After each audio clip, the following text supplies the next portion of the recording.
إن الحمد لله نحمده ونستعينه ونستغفره ونعوذ بالله من شرور أنفسنا ومن سيئات أعمالنا من يهده الله فلا مضل له ومن يضلل فلا هادي له وأشهد أن لا إله إلا الله وحده لا شريك له تعظيما لشأنه وأشهد أن نبينا محمدا عبده ورسوله داعي إلى رضوانه اللهم صل عليه وعلى آله وإخوانه وسلم تسليما كثيرا إلى يوم الدين أما بعد.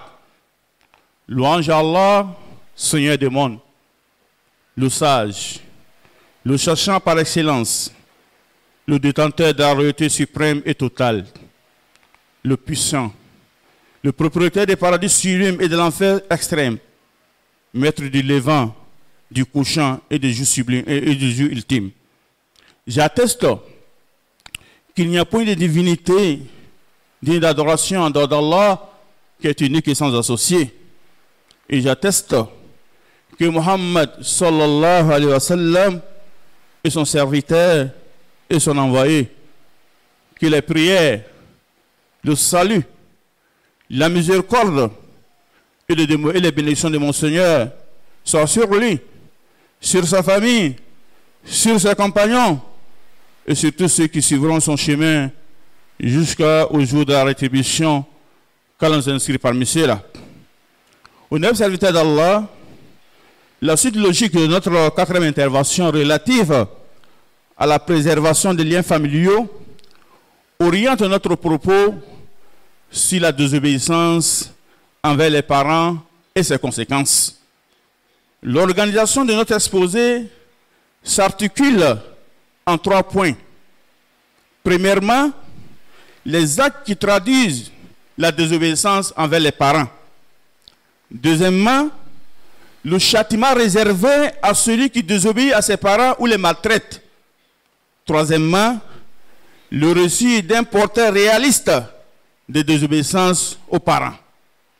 Chers frères et sœurs, soulignons avant d'aborder ces différents points que la désobéissance aux parents fait partie des plus grands péchés. Elle est comparable au polythéisme. Elle engendre le châtiment ici-bas et conduit en enfer, parce qu'elle étant une ingratitude, une preuve d'ignorance, un modèle de petitesse, d'obscurité sentimentale et affective, de valeurs indignes et un état profond de pauvreté de l'âme. Bien que Allah subhanahu wa ta'ala ait ordonné et recommandé le dévouement et la bienfaisance envers les parents et interdit la désobéissance envers eux, nous voyons que l'ingratitude et la désobéissance à leur égard sont répandues dans la société musulmane. Si nous regardons avec attention au sein des familles contemporaines musulmanes, nous voyons que beaucoup d'entre elles se disloquent et s'affaiblissent, car l'enfant ne considère plus son père et le jeune ne respecte plus son aîné. C'est pourquoi l'interdiction et la mise en garde contre la désobéissance aux parents a été sévère. Le prophète sallallahu alayhi wa sallam dit Ragma anfi suma ragma anki qila man ya Rasulallah kan man adraka abawayhi indal kibar ahaduhuma aw kilahuma wa lam yadkhul al-jannah. Qu'il soit humilié, qu'il soit humilié, qu'il soit humilié. Ses compagnons lui demandaient qui donc messager d'Allah? Il répondit, celui qui vit avec ses vieux parents ou l'un d'eux et ne témoigne pas à leur égard d'un dévouement qui lui permet d'entrer au paradis. Hadith authentique rapporté par Imam Muslim. Ainsi précisé, quels sont les actes qui traduisent la désobéissance envers les parents? En effet, plusieurs actes témoignent de cet état social. Nous en citons ici quelques exemples. 1. Le fait de ne pas prendre en charge ses parents s'ils sont dans le besoin. Cela est déplorable, car leur prise en charge et le dévouement vers eux, surtout quand ils sont vieux, surtout quand ils sont vieux, faibles et nécessiteux, sont d'abord l'objet d'une recommandation divine pour lequel des comptes seront demandés ici-bas et dans l'au-delà. L'on rapporte qu'un homme vient dire au prophète sallallahu alayhi wa sallam, ô messager d'Allah, j'ai de l'argent et une famille, mais mon père voudrait accaparer tout mon argent. Le prophète lui dit, Anta wa maluka li abik, toi et ton argent appartenaient à ton père. Hadith rapporté par Ibn Majah et authentifié par Cheikh Al-Albani. 2. Le fait de renoncer à les servir. Et pire encore, leur demander de s'occuper d'eux-mêmes, que ce soit pour les travaux ménagers et autres. 3. Le fait de les faire pleurer par des actes, des paroles ou gestes. L'on rapporte qu'un homme venu dire au prophète sallam, je t'ai fait acte d'allégeance pour t'accompagner en exil. Mais j'ai laissé mes parents en pleurs. Le prophète sallam lui dit, Irji ilayhima fa'adihikihima kama abkaitahuma. Retourne chez eux et fais de sorte qu'ils rient comme tu les as fait pleurer. Hadith rapporté par Abu Daoud. Ibn Umar, Kalalagré, a dit, faire pleurer ses parents est une preuve de désobéissance et fait partie des plus grands péchés. C'est pourquoi l'on dit que celui qui attriste ses parents leur a désobéi. 4. Le fait de ne pas consulter leur avis, de ne pas demander leur permission dans n'importe quelle affaire, que ce soit pour le mariage, pour un voyage ou même pour sortir de la maison. 5. Le fait de ne plus les écouter, de leur couper la parole et de durcir les disputes avec eux. 5. Le fait d'être habité par la vanité au point d'avoir honte d'être apparenté à son père et de le présenter dans son milieu. Surtout si l'enfant est riche et jouit d'une place respectable dans la société, alors que son père est pauvre. Ceci est sans doute une preuve de médiocrité et de manque de religion. Car une noble âme est et reste toujours fière de son origine, quel que soit le rang et le milieu social de ses parents. 7. Le fait de commettre des méfaits devant eux, comme refuser de prier, s'adonner à l'alcool, fumer, regarder des films immoraux ou des photos indécents, ou amener des mauvais compagnons dans la maison. 8. Le fait de les injurer ou de les insulter directement ou indirectement. En effet, le prophète sallallahu alayhi wa sallam a dit, parmi les plus grands péchés figure le fait d'insulter ses parents. Ce compagnon dit, ô messager d'Allah, comment un homme peut-il insulter ses parents?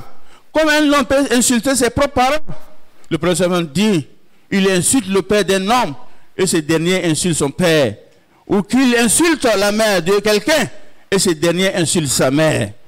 Dans une autre version, parmi les plus grands péchés figure le fait qu'un homme insulte ses propres parents. Hadith authentique rapporté par Imam Bukhari et Muslim. 9. Le fait de donner la priorité à sa femme devant ses parents. Ou de préférer sa femme à ses parents. Comme cela est triste. Comme cela est très répandu aujourd'hui dans les sociétés. Si entre obéir à ses parents et faire une prière surrogatoire, l'islam donne priorité à l'obéissance aux parents. Considérant que celui qui le fait, considérant que celui qui fait le contraire a commis un péché, comme cela est mentionné dans le récit de Jurayj rapporté dans Bukhari et Muslim. Que dit alors de celui qui préfère obéir à sa femme qu'à ses parents? 10. Le fait de souhaiter qu'ils disparaissent s'ils sont riches pour l'héritage, ou se débarrasser d'eux s'ils sont pauvres, ou encore vouloir échapper à leur contrôle s'il s'agit des parents qui veillent à l'éducation de leurs enfants. Tout ceci s'inscrit dans le lot des plus forts de la désobéissance aux parents. En ce qui concerne le point 2, le châtiment réservé aux désobéissants envers les parents, on peut noter ce qui suit. 1. Celui qui désobéit à ses parents commet un des plus grands péchés. Selon un hadith rapporté par Abi Bakr, le prophète sallallahu alayhi wa sallam a dit, voulez-vous que je vous dise les plus grands péchés? Nous disons oui, ô messager d'Allah. Il dit, associer quelque chose à Allah, désobéir aux parents.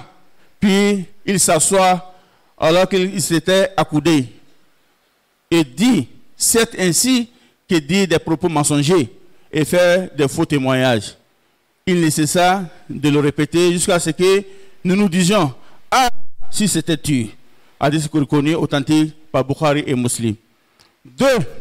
Allah maudit celui qui désobéit à ses parents. On rapporte qu'Ali radiallahu ta'ala anhu a recueilli du prophète sallallahu alayhi wa sallam cet hadith. Allah maudit celui qui immole pour autre que lui, puis se tourne vers un autre seigneur que son seigneur. Allah maudit celui qui désobéit à ses parents. Allah maudit celui qui altère par tricherie les mises d'une quelconque parcelle de terre. Hadith rapporté par Hakim. 3. Allah n'agrée aucun de ses actes cultuels. En effet, selon un hadith d'Abi Humama, qu'Allah l'agrée, le prophète sallallahu alayhi wa sallam a dit: voici 3 personnes dont Allah n'agrée aucun acte d'adoration. Celui qui désobéit à ses parents ou les maltraite, celui qui se vante de ses bienfaits et celui qui ne croit pas au destin. Hadith rapporté par At-Tabarani et authentifié par Cheikh Al-Albani. 4. Allah ne regardera pas le jour du jugement dernier et ne lui accordera pas le paradis. On rapporte d'Ibn Omar qu'Allah l'agrée, que le prophète a dit: voici 3 personnes qui ne bénéficieront pas du regard d'Allah le jour du jugement dernier. Celui qui désobéit à ses parents ou les maltraite, la femme qui cherche à ressembler aux hommes et celui qui tire profit ou favorise la prostitution d'autrui. Et 3 hommes n'entreront pas au paradis: celui qui désobéit à ses parents ou les maltraite, l'alcoolique et celui qui se vante de ses bienfaits. Hadith rapporté par Ahmad et Nasaï et authentifié par Cheikh Albani. Terminons avec le 3e point portant sur le récit réaliste du portrait d'une personne désobéissante à l'égard de son père et les conséquences de son acte. On évoque qu'un désobéissant tirait son père par le pied pour le sortir de la maison. Alors cet homme eut un fils plus désobéissant que lui. En effet, son fils le tirait du pied jusqu'à la rue. Il dit à son fils, quand il atteignit la porte: ça suffit, car je tirais mon père jusqu'à la porte. Le fils lui répondit: ceci est ta récompense. Quant à l'excès, c'est une charité de ma part. Chers frères et sœurs, méditons bien ces récits. Voir comment la vie est à la fois créance et acquittement. Que la rétribution doit être liée au caractère de l'acte et que l'on ne récolte que ce qu'on a sémé. Alors, traite tes parents comme tu souhaiterais être traité par tes propres enfants. Chers frères et sœurs, ainsi prend fin notre exposé sur le dévouement envers les parents. Dieu voulant, le vendredi prochain, nous allons parler des droits des enfants sur les parents, Inch'Allah. Nous prions Allah subhanahu wa ta'ala de renforcer le comportement des dévoués d'entre nous envers les parents et de réformer positivement le comportement des désobéissants d'entre nous envers les parents.